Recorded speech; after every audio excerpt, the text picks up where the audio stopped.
नमस्कार, मैं रविश कुमार। मेरे भाइयों और बहनों, आज आपसे सीधे बिना किसी शोर शराबे के एक बेहद गंभीर और संवेदनशील मुद्दे पर बात करने आया हूं। यह बात सिर्फ खबर की नहीं है, यह उन लाखों बुजुर्गों की जिंदगी की है जिन्होंने अपनी जवानी देश की सेवा में लगा दी और आज बुढ़ापे में एक सम्मानजनक पेंशन के लिए संघर्ष कर रहे हैं। अगर आप ईपीएस 95 पेंशन भोगी हैं या आपके परिवार में कोई ऐसा है, तो आज की यह बात आपके दिल को छू सकती है, क्योंकि वर्षों से जो सवाल आप अपने मन में दबाए बैठे हैं, वही सवाल आज सत्ता के गलियारों तक पहुंच चुका है। सवाल सीधा है, क्या इस देश में बुजुर्ग मेहनतकशों को सम्मान के साथ जीने का हक मिलेगा या नहीं? पिछले कई सालों से हमने देखा है कि कैसे ईपीएस 95 के पेंशन भोगी सड़कों पर उतरे, धरनों पर बैठे, अनशन किए। ठंड की रातें हों या तपती दोपहर, इन बुजुर्गों ने हार नहीं मानी। इनकी मांग कोई ऐशो आराम नहीं थी। मांग सिर्फ इतनी थी कि इतनी पेंशन मिल जाए जिससे दवा, राशन और इलाज का खर्च निकल सके। लेकिन जवाब में उन्हें क्या मिला? आश्वासन, समितियां, फाइलें और तारीखें। इसी संघर्ष के बीच एक नाम लगातार सामने आता रहा, कमांडर अशोक रावत। एक ऐसा व्यक्ति जिसने इस आंदोलन को सिर्फ आवाज नहीं दी, बल्कि दिशा दी। उन्होंने बार बार कहा कि यह लड़ाई किसी सरकार के खिलाफ नहीं है, यह लड़ाई अन्याय के खिलाफ है। उनका कहना साफ था, पेंशन भीख नहीं है, यह अधिकार है। अब हालात यह है कि वही आवाज, वही दबाव, वही संघर्ष सत्ता के सबसे ऊपरी स्तर तक पहुंच चुका है। विश्वसनीय सूत्रों के अनुसार प्रधानमंत्री कार्यालय इस पूरे मामले पर लगातार नजर बनाए हुए है। यह कोई मामूली बात नहीं है।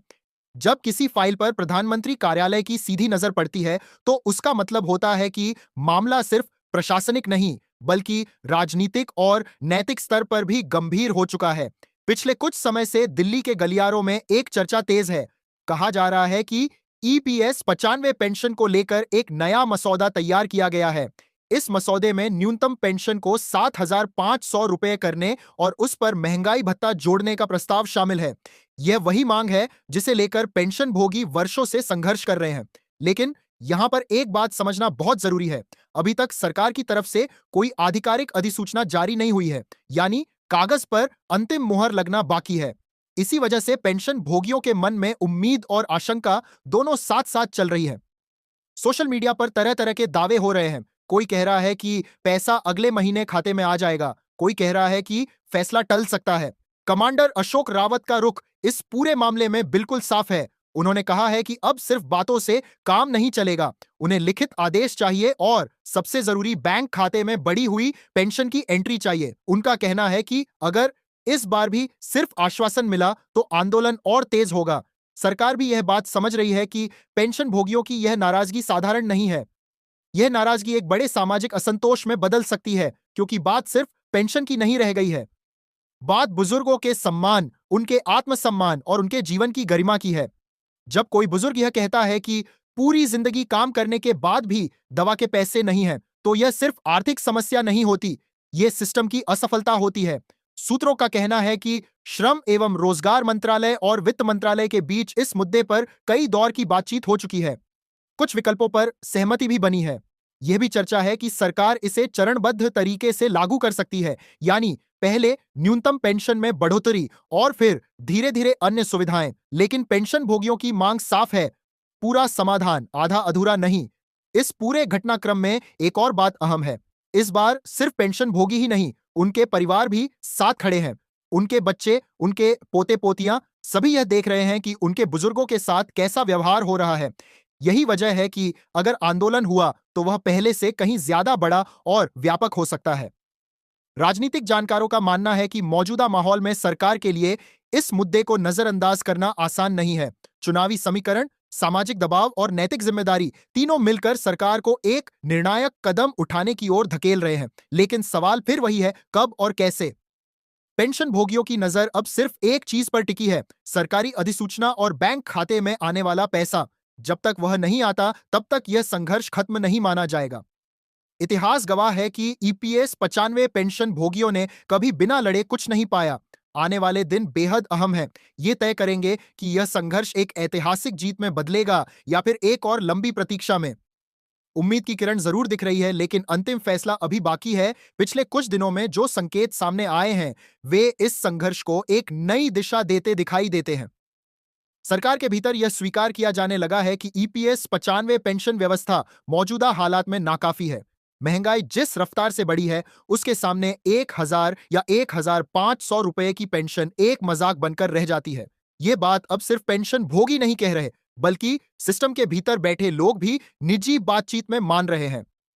सूत्रों के मुताबिक सरकार के सामने सबसे बड़ी चुनौती सिर्फ पेंशन बढ़ाना नहीं है, बल्कि उसके लिए वित्तीय प्रबंध करना है। लेकिन यहां भी एक सच्चाई है जिसे नजरअंदाज नहीं किया जा सकता।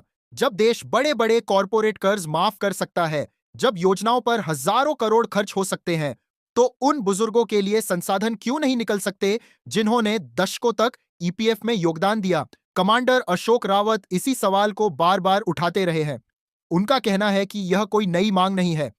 यह पैसा सरकार का नहीं, पेंशन भोगियों का अपना पैसा है। फर्क सिर्फ इतना है कि आज उसकी कीमत महंगाई ने निगल ली है। इसलिए 7,500 रुपए प्लस महंगाई भत्ता कोई दया नहीं, बल्कि न्यूनतम न्याय है। अब एक और अहम पहलू पर ध्यान देना जरूरी है। सरकार इस मुद्दे को सिर्फ सामाजिक या आर्थिक नजरिए से नहीं देख रही, बल्कि राजनीतिक नजरिए से भी देख रही है। लाखों पेंशन भोगी, उनके परिवार, उनके रिश्तेदार, ये एक बड़ा वोट बैंक है, और यह वोट बैंक अब चुप रहने को तैयार नहीं है। अगर इनकी नाराजगी खुलकर सामने आई, तो उसका असर चुनावी नतीजों पर भी पड़ सकता है। यही वजह है कि प्रधानमंत्री कार्यालय की सक्रियता को हल्के में नहीं लिया जा रहा। कहा जा रहा है कि खुद प्रधानमंत्री नरेंद्र मोदी इस पूरे मसले पर रिपोर्ट मंगा रहे हैं। फाइलें तेजी से आगे बढ़ रही हैं। ये वही फाइलें हैं जो वर्षों तक धूल खाती रहीं, लेकिन यहां एक सावधानी भी जरूरी है।